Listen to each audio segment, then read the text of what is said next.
Perjalanan Nissan mencari cara kembali ke dunianya kini dimulai kembali. Yap, ini adalah Isekai Sakaban Sektek volume kedua, atau lebih dikenal dengan Partai serta Apel Sektek.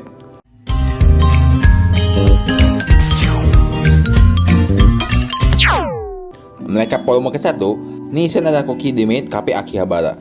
Hingga suatu ketika, ia dilempar ke Isekai begitu membuka lokal. Di Isekai, si Nissan linglung tak tahu arah hingga ia bertemu dengan Lupine. Sebagai balas jasa, Nissan pun membantu restorannya dan menjadi koki di sana hingga berhasil melunasi seluruh hutang yang dimiliki Lupine. Tidak hanya itu, berkat kerja kerasnya, Lupine serta Daisy, seorang gadis setengah kucing yang menjadi adik angkat Lupine, jatuh cinta padanya. Kembali ke cerita di volume kedua. Tiba-tiba saja gadis kesatria bernama Dahlia datang ke restoran dan meminta bantuan Nissan untuk membuatnya lebih terlihat seperti feminim. Veronica, seorang mage yang menjadi partnernya, ikut mendukung. Sebagai kesatria kerajaan, Dahlia ingin melindungi orang-orang.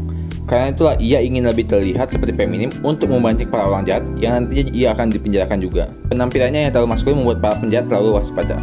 Karena itulah ia meminta bantuan kepada Nissan. Nissan ingin membantu, tetapi Lupine dan Daisy kurang setuju karena orang yang mereka cintai akan lebih menghabiskan waktunya dengan gadis lain. Tetapi setelah satu dan dua hal, akhirnya mereka pun ikut mendukung. Langkah pertama, Dahlia diminta untuk menjadi salah satu pelayan di restoran Lupine. Pada awalnya Dahlia sangat buruk dalam melayani pelanggan dan mudah marah hingga mengeluarkan pedangnya ke arah pelanggan.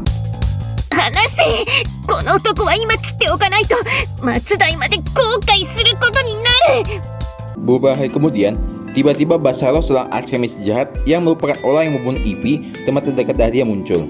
Dahlia yang mendengar kabar itu langsung emosi, ingin membalaskan dendamnya. Tetapi di luar dugaan, di sana ia malah mendengar fakta pahit bahwa yang menyebabkan kematian teman dekatnya adalah Veronica sendiri.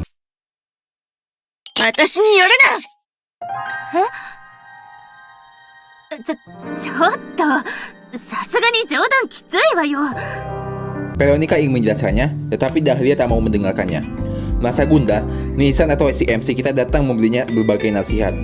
Nissan berkata, apakah jika memang Veronica sejahat itu, lantas pertuangan yang kalian alami itu tidak ada artinya? Mendengar itu, Dahlia memikirkan lagi masa lalu. Veronica yang ia kenal tak mungkin sejahat itu.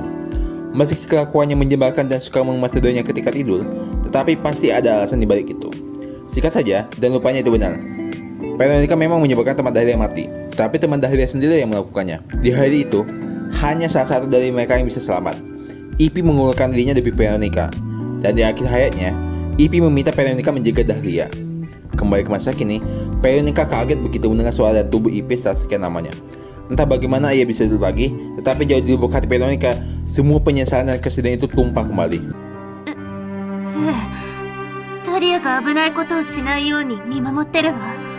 Tetapi sayang, rupanya itulah Basaro yang sedang menyamar dengan menggunakan tubuh Ivy.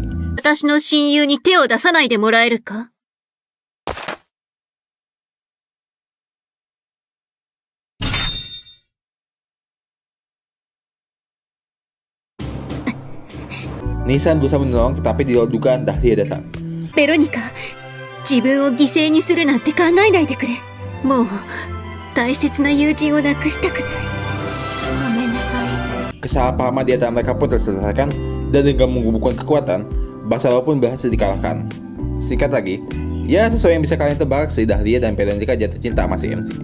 Meski Lupine dan Daisy malah setengah mati karena si Nissan ngelangkul cewek lain, ya, tapi tetap aja sih, dia tetap setuju.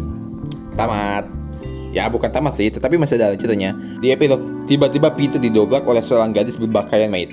Ya, berpakaian maid. Rupanya itu adalah teman kerja Nissan yang di dunia aslinya.